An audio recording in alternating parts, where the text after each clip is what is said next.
ఓం మహాగణాధిపతయే నమః. ఓం గురుభ్యో నమః. ఓం శ్రీమాత్రే నమః. పరమేశ్వర స్వరూపమైనటువంటి జ్యోతిష, వాస్తు మరియు ఇతర అనేకమైనటువంటి శాస్త్రములను మనకు అందించినటువంటి మహర్షులకి నమస్కారం. హయగ్రీవ హయగ్రీవ హయగ్రీవేతి యో వదేత్ తస్య నిస్సరతే వాణీ జన్హుకన్యా ప్రవాహవత్. అరుణాం కరుణాతరంగితాక్షీం ధృతపాశాంకుశపుష్పబాణచాపాం అనిమాదివిరావృతాం మయూకైః అహమిత్యేవ విభావయే భవానీం. శ్రీమాత్రే నమః. ప్రేక్షకులకి ఆ లలితాంబిక అమ్మవారి యొక్క అనుగ్రహం పరిపూర్ణంగా కలగాలని మనస్ఫూర్తిగా కోరుకుంటూ మనం ఈరోజు చెప్పుకోబోయేటువంటి టాపిక్ ఏదైతే ఉందో, ముఖ్యంగా 25వ తేదీ నుంచి, అంటే ఈ నెల ఆగస్టు 25వ తేదీ నుంచి సెప్టెంబర్ 18వ తేదీ వరకు శుక్రకేతువులు కలయిక ఉంది కన్యారాశిలో. దాంతోపాటు ఆ శుక్రకేతువుల కలయిక మీద కుజుడు దృష్టి ఉంది. దీని మూలంగా ప్రపంచవ్యాప్తంగా ఎటువంటి మార్పులు వస్తాయి, ఎటువంటి విషయాల్లో జాగ్రత్తగా ఉండాలి, అదేవిధంగా ఏ లగ్నాల వారు 12 లగ్నాల వారికి ఎటువంటి విషయాల పట్ల జాగ్రత్తగా ఉండాలి అనేటువంటి విషయం చెప్తుంది. నేనైనప్పటికీ కూడా చెప్పిస్తుంది సాక్షాత్ లలిత అమ్మవారిగా భావిస్తూ ఒక్కొక్క రాశి గురించి, ఒక్కొక్క లగ్నం గురించి తెలుసుకుందాం. మకర లగ్నము, మకర రాశి. మకరం వారి కనుక చూసుకున్నట్లయితే మీ యొక్క రాస్యాధిపతి 2లో ఉండి వక్రించాడు. శుక్రకేతువులు భాగ్యస్థానంలో సంచరిస్తున్నారు. ఎప్పుడైనా శుక్రకేతువులు భాగ్యస్థానంలో సంచరించేటప్పుడు అమ్మవారి ఆలయాలకు కానీ, గణపతి యొక్క క్షేత్రాలకు కానీ వెళ్ళినట్లయితే ఎటువంటి ఇబ్బంది ఉండదు. కాకపోతే భాగ్యస్థానం అనేటువంటిది ఇది పంచమ దశమాధిపతి భాగ్యంలో ఉన్నాడు కాబట్టి ఇక్కడ కూడా మీరు కాస్త ఉద్యోగ సంబంధించిన విషయంలో మార్పులు చేర్పులు కనబడుతున్నాయి, మానేయడాలు. కాబట్టి ఈ విషయంలో జాగ్రత్తగా ఉండండి. లాంగ్ జర్నీ చేసేటప్పుడు మీ తండ్రి గారితో లాంగ్ జర్నీ చేసేటప్పుడైనా, లేకపోతే మీ తండ్రి గారు లాంగ్ జర్నీస్ వెళ్ళేటప్పుడైనా కాస్త జాగ్రత్తగా ఉండమని చెప్పాలి. హైయర్ ఎడ్యుకేషన్ రిలేటెడ్ సంబంధించినటువంటి విషయంలో కొన్ని ఆటంకాలు వస్తూ ఉంటాయి. అదేవిధంగా సంతానానికి సంబంధించిన విషయంలో కొంత స్ట్రెస్ అనేటువంటిది ఉంటుంది. సంతానం చిన్న అనారోగ్య సమస్యలకు గురవడం ఇట్లాంటివి ఉంటూ ఉంటుంది. మరి ఏం చేయాలంటే వాళ్ళకి లక్ష్మీ గణపతి స్తోత్రం చదువుకోమని చెప్పండి. అదేవిధంగా తండ్రి గారికి మరియు పుత్రులు, అమ్మాయి కావచ్చు, అబ్బాయి కావచ్చు, వీరికి ఈ విషయాల్లో జాగ్రత్తగా ఉండండి. కాకపోతే ఇక్కడ కొంచెం మీకు ఆధ్యాత్మికత అనేటువంటిది పెంచుతుంది భాగ్యస్థానంలో శుక్రకేతులు ఉన్నందుకు. ఆ అమ్మవారి యొక్క దర్శనం కానీ, ఆ యొక్క గణపతి దర్శనం కానీ మీకు కలలో కానీ లేనట్లయితే ఇట్లాంటి విషయాల్లో మీకు పాజిటివ్గా ఇస్తుంది. అలాగే మరొక విషయం ఏంటంటే, ఇక్కడ మీరు పర్టికులర్గా ఈ కాంబినేషన్ ఉన్నప్పుడు ఈ పంచమ దశమాధిపతి భాగ్యస్థానంలో ఉన్నందుకు కాస్త లాంగ్ జర్నీ చేసేటప్పుడు మీ బిలాంగింగ్స్ లేదా మీ డబ్బులు అవి కాస్త జాగ్రత్తగా ఉంచుకోండి మీ దగ్గర. మరి ఒకవైపు చూస్తేనేమో భగవత్ సంబంధించినటువంటి అనుగ్రహం బాగుండేటువంటి యోగం కనబడుతుంది. అష్టమంలో అష్టమాధిపతి ఉన్నాడు అంటే కొంత ఇన్సూరెన్సెస్ రిలేటెడ్ మూలంగా కూడా ధనయోగాలు ఏర్పడతాయి. దీనివల్ల ఇన్సూరెన్సెస్ రికవరీ అనేటువంటిది కూడా జరుగుతుంది. అయితే మీరు ముఖ్యంగా ఎటువంటి ఇబ్బంది జరగకుండా ఉండాలంటే ఎక్కువగా లక్ష్మీ గణపతిని ధ్యానం చేస్తూ, శుక్రకేతు గ్రహాల దగ్గర దీపారాధన చేస్తూ, గోవుకి గ్రాసము, ఆకుకూరలు, తీపి చపాతీలు తినిపించండి, అన్ని విధాలా బాగుంటుంది. ఇక్కడ మరి శుక్రకేతువుల యొక్క ప్రభావం ప్రపంచవ్యాప్తంగా, దేశవ్యాప్తంగా దేని మీద ప్రభావం చూపించబోతుంది?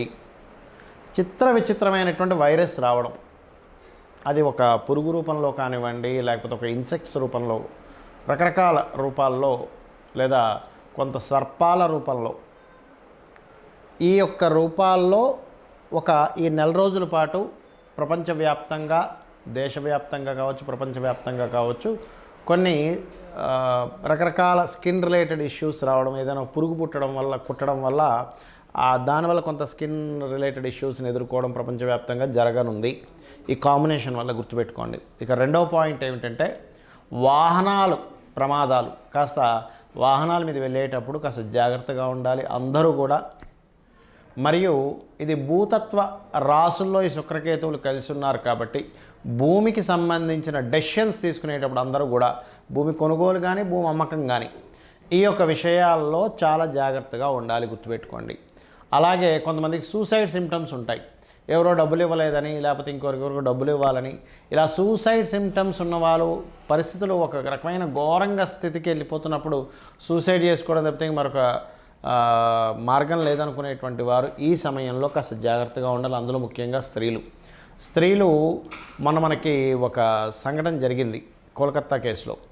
అటువంటిది ఈ యొక్క నెల రోజుల పాటు 25వ తేదీ నుంచి నెక్స్ట్ ఇయర్ 18వ తేదీ వరకు ఉన్నటువంటి ఈ కాంబినేషను ముఖ్యంగా మీరు స్త్రీని ఒంటరిగా ఎక్కడైనా పంపించేటప్పుడు కాస్త జాగ్రత్తగా ఉండండి.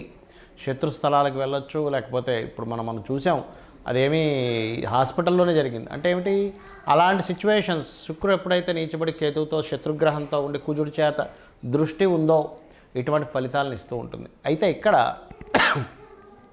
మీ యొక్క పర్సనల్ చార్ట్స్లో గనక ఎవరికైనా సర్పదోషాలు ఉన్నట్లయితే, సర్పదోషం అంటే ఏమిటి, కుజుడు రాహువు కలిసి ఉండడం, లేకపోతే శుక్రకేతువులు కలిసి ఉండడం, లేనట్టయితే కుజరాశుల్లో రాహు ఉండడం, లేదా శని కుజులు కలిసి ఉండడం, బుధ కుజుడు కలిసి ఉండడం, ఈ కాంబినేషన్తో పాటు రాహుకేతువులు ఏదైనా కాంబినేషన్స్ రావడం, వీటిని సర్పదోషాలు అంటారు.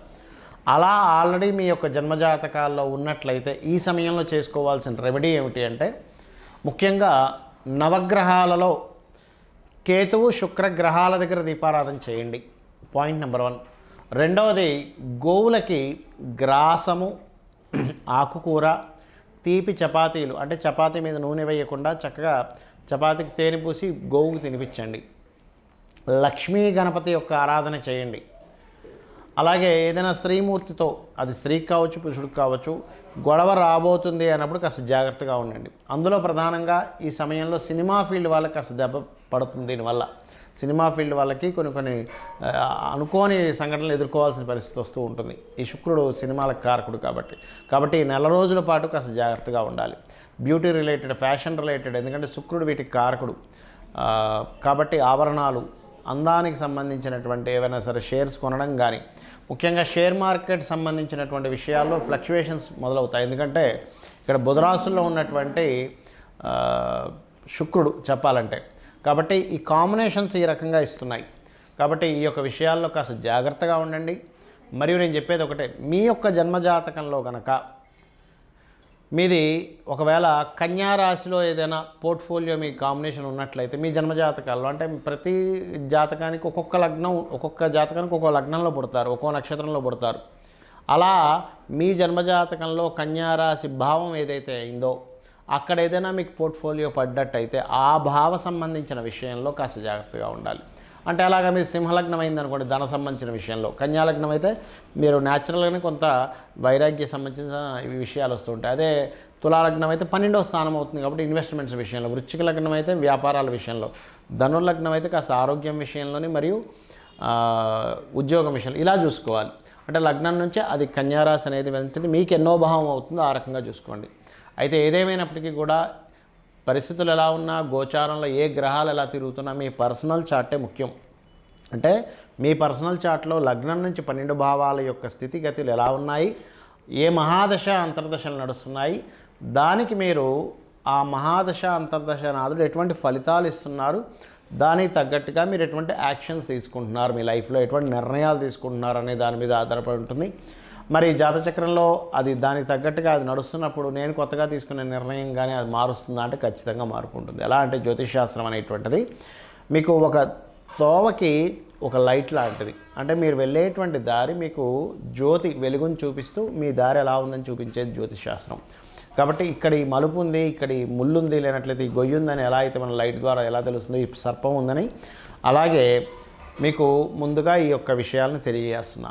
కాబట్టి మీరు ఏం చేస్తారంటే అందరూ కూడా ఈ రోజు నుంచి ఈ యొక్క శుక్రుడు కేతువు కలిసి కన్యారాశిలో ఉన్నంత కాలము కూడా గుర్తుపెట్టుకోండి, పర్టికులర్గా మీరు లక్ష్మీ గణపతి ఆరాధన, లక్ష్మీ గణపతి స్తోత్రాలు, శుక్రకేతు గ్రహాల దగ్గర దీపారాధన చేయడం, మరింత తీవ్రంగా ఎవరికైనా ఎక్కువ ప్రభావం కనుక ఉన్నట్లయితే వాళ్ళు కాస్త, ముఖ్యంగా స్త్రీలకి తెలియని ఒక అనారోగ్య సమస్యలు కానీ సూసైడ్ సిమ్టమ్స్ కానీ కనిపిస్తుంటే అటువంటి వాళ్ళు ఉలవలు మరియు బొబ్బర్లు దానంగా ఇవ్వండి. ఇవి కనుక చేసినట్లయితే ఖచ్చితంగా మీకు బాగుంటుంది. అమ్మవారి యొక్క అనుగ్రహంతో దేశము, ప్రపంచము, అందులో నివసించేటువంటి ప్రతి జీవరాశి అందరూ బాగుండాలని మనస్ఫూర్తిగా కోరుకుంటూ శ్రీమాత్రే నమః.